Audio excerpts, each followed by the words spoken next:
日本語で読む醜いアヒルの子。登場人物。醜いアヒルの子。白鳥。それではお話の始まり。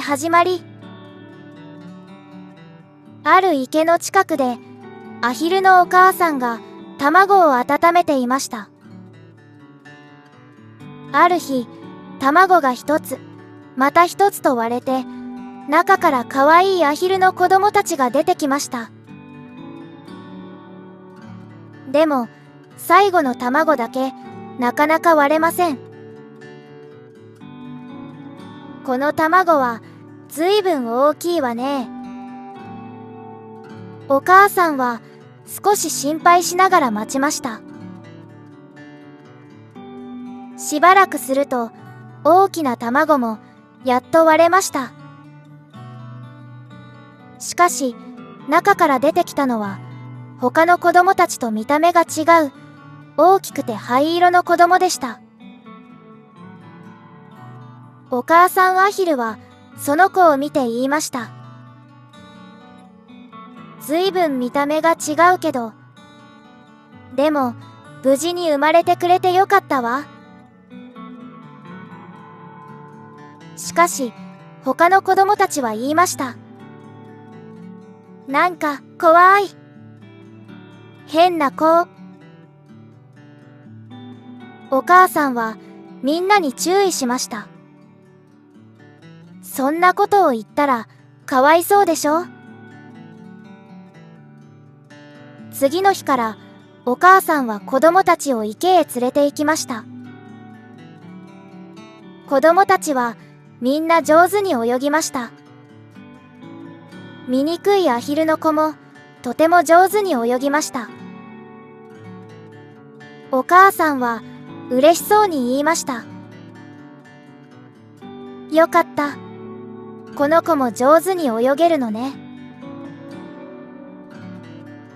しかし、兄弟たちはいつもその子に冷たくしました。こっちに来ないでよ。どっか行ってよ。池に行っても、庭に行っても、誰もその子と遊んでくれません。僕は、どうしてみんなと違うんだろう。見た目が違うだけで、どうしてこんなに嫌われるんだろう。その子は、毎日寂しい気持ちでいっぱいでした。ここにいても、誰も僕を好きになってくれない。ある夜、その子は家を出ました。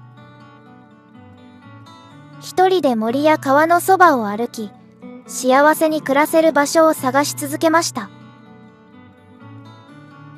しかし、どこへ行っても、誰と過ごしても、その子は醜いと言われ、一りぼっちになってしまいました。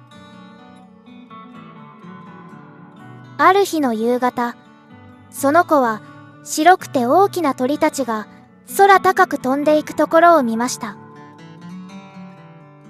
それはとても美しい鳥たちでした。なんて綺麗な鳥だろう。僕もあんな風になれたらいいのに。やがて寒い冬がやってきました。池の水は凍り、雪が降りました。その子は寒さに震えながら一りぼっちで春を待ちました。長い冬が終わり、暖かい春が来ました。その子はまた池のそばへ行きました。すると、あの美しい白い鳥たちがいました。本当に綺麗な鳥だな。醜い僕の姿を見たら、みんなきっと逃げてしまうんだろうな。その子は少し離れたところからそっと白い鳥たちの様子を見ていました。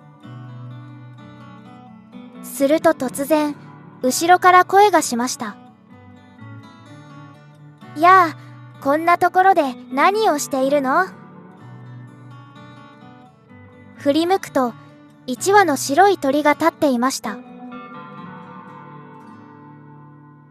醜いアヒルの子が驚いていると、白い鳥は言いました。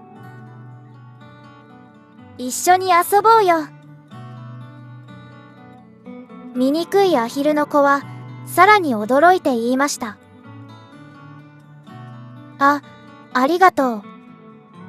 でも、僕はみんなみたいに綺麗じゃないから。すると、白い鳥は笑いながら言いました。何言ってるの？君も僕たちと同じ白鳥だろう？自分の姿を見てごらんよ。その子は水に映った自分の姿を見てみました。そこには白くて美しい白鳥がいました。これが僕なの？醜いアヒルの子は本当は美しい白鳥だったのです。いつの間にか他の白鳥たちもその子のそばに集まってきました。そして優しく言いました。君も僕たちの仲間だよ。その子は生まれて初めて心から嬉しくなりました。もう一人ぼっちではありません。その子は新しい仲間たちと一緒に気持ちよさそうに湖を泳ぎました。そして美しく大きな羽を広げて広い空へ飛び立っていきました。今回のお話はここまでです。また次のお話で会いましょう。チャンネル登録もよろしくお願いします。